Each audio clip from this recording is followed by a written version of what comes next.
కోట్లు ఇస్తాను నన్ను టచ్ చేయొద్దని. అదే మెగా ఇది నిజమా కాదా? రేవంత్ రెడ్డి అంటున్నారు కదా, మీ స్థాయి మీరు తగ్గించేసుకుంటున్నారని అందరు అంటున్నారు. మీరు ప్రపంచ స్థాయి ప్రబోధకుడు, ఆ ప్రపంచ స్థాయి నాయకులతో ఉండి మీరెందుకు ఇట్లా తగ్గిపోతున్నారు, మీ స్థాయిని మీరే తగ్గించేసుకుంటున్నారు, ఇలా అందరి మీద చేసి ఒక కమీడియన్ జోకర్ అని అంటున్నారు కదా అందరూ. ఒకటి ఎవ్వరు మీరు సర్వే చేయండి. నిన్న మేము విజయవాడ నుంచి వస్తుండగా పిఠాపురం ప్రతిపాడులో టీ తాగడానికి ఆపామంతే, భోజనం చేశాం. రాంబాబు రెస్టారెంట్ ఓనర్ గారు కాపులే, సార్ మీరే పోటీ చేయండి అని చుట్టూ రెస్టారెంట్ 30 minutesలో జనం నిండిపోయారు. మీకు పవన్ కళ్యాణ్ వద్దా? ఎందుకు సార్, ఆయనకి వంగవీటి రంగాలు చంపిన ఆయనకి అమ్ముడు పోయాడు. ఛీ, అంతకంటే గౌరవం మోదీ పక్కన కూర్చున్నాడు. మోదీని తిట్టాడు 2019లో. సిపిఐ సిపిఎం బీజేపీతో పొత్తులు పెట్టుకున్నాడు. అలాంటి పవన్ కళ్యాణ్ మాకు వద్దు సార్, మేము కాపులమే మీరు కాపులమే అన్నాను. నేను కాదు, నేను బీసీ కాపునైనప్పటికీ కులాలకు అతీతంగా దళితుల అమ్మాయిని పెళ్లి చేసుకున్నాను. నాకు ఈ కులం ఆ కులం అని లేదు. అభివృద్ధే నా కులం, మార్పే నా కులం, నిరుద్యోగులకు ఉద్యోగాలు ఇవ్వడమే నా కులం. జై శ్రీరామ్ అని హిందూస్ అంటారు, జై జీసస్ అని క్రిస్టియన్స్ అంటారు, అల్లాహు అక్బర్ అని ముస్లిమ్స్ అంటారు. నేను నరేంద్ర మోదీ గారి లాగా రామ మందిరం కట్టడం కాదు. పాల్ గారు, మీకు అసలు ఇప్పటి వరకు అసలు మీరు ఎన్ని ఎలక్షన్స్ ఫేస్ చేశారు? ఎంత పర్సెంటేజ్ ప్రజాశాంతి పార్టీకి పర్సెంటేజ్ ఓటింగ్ ఉంది?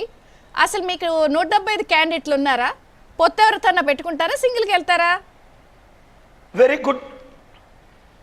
వెరీ గుడ్ క్వశ్చన్ అమ్మా. మేము ఎవరితోని పొత్తులు పెట్టుకోము. ఎందుకు అంటే బి అంటే బాబు, జే అంటే జగన్, పి అంటే Pavan. BJP versus KA Paul. మీకు బాబు కావాలా 5 లక్షల కోట్లు అప్పు చేసిన, జగన్ కావాలా 5 లక్షల కోట్లు అప్పు చేసిన, పవన్ కావాలా ప్యాకేజ్ స్టార్, లేదా మోదీ మన రాష్ట్రాన్ని సర్వనాశనం చేశారు. నెంబర్ 1, కాంగ్రెస్ పార్టీ ఈ రాష్ట్రాన్ని విభజించినప్పుడు, వేరు చేసినప్పుడు స్పెషల్ స్టేటస్ ఇచ్చారా సోనియా గాంధీ? ఏ ముఖంతో మరలా ఓట్లు వేయని అడుగుతున్నారు సోనియా గాంధీకి?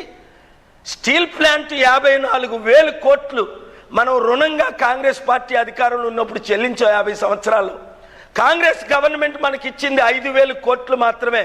మొన్న రేవంత్ రెడ్డి శర్మిల వచ్చి స్టీల్ ప్లాంట్లో మీటింగ్ పెట్టి 15 కోట్లు ఖర్చు పెట్టి కాంగ్రెస్కు ఓటేయండి అని జగన్ ఓట్లు చీల్చడానికే, చంద్రబాబు నాయుడిని గెలిపించడానికే చేస్తున్నారు తప్ప. నేను ఒక మాట అడుగుతున్నానమ్మా చంద్రబాబు నాయుడు గారిని, మీ మీడియా ద్వారా, మీ ఓనర్ గారితో కూడా మాట్లాడాను. ఇప్పటికైనా నేను సిద్ధమే రాష్ట్ర అభివృద్ధి కొరకు. చంద్రబాబు నాయుడు గారిని రమ్మనండి. పాల్ గారు, మీరు విశాఖపట్నం ఎంపీగా గెలిచి ఫారెన్ మినిస్టర్గా ఉండండి, అభివృద్ధి చెయ్యండి అని మీడియాలో అందరి ముందు చెప్పండి. చిత్తశుద్ధి ఉంటే చంద్రబాబు నాయుడు గారిని, ఏం బాలకృష్ణ అల్లుడిని విశాఖపట్నం వాళ్ళ తాత ఎంపీ ఏం చేశారు? పవన్ కళ్యాణ్ మీద ఎందుకు ఆరోపణలు చేస్తున్నారు ఆధారాలు లేకుండా? అసలు కరెక్టేనా?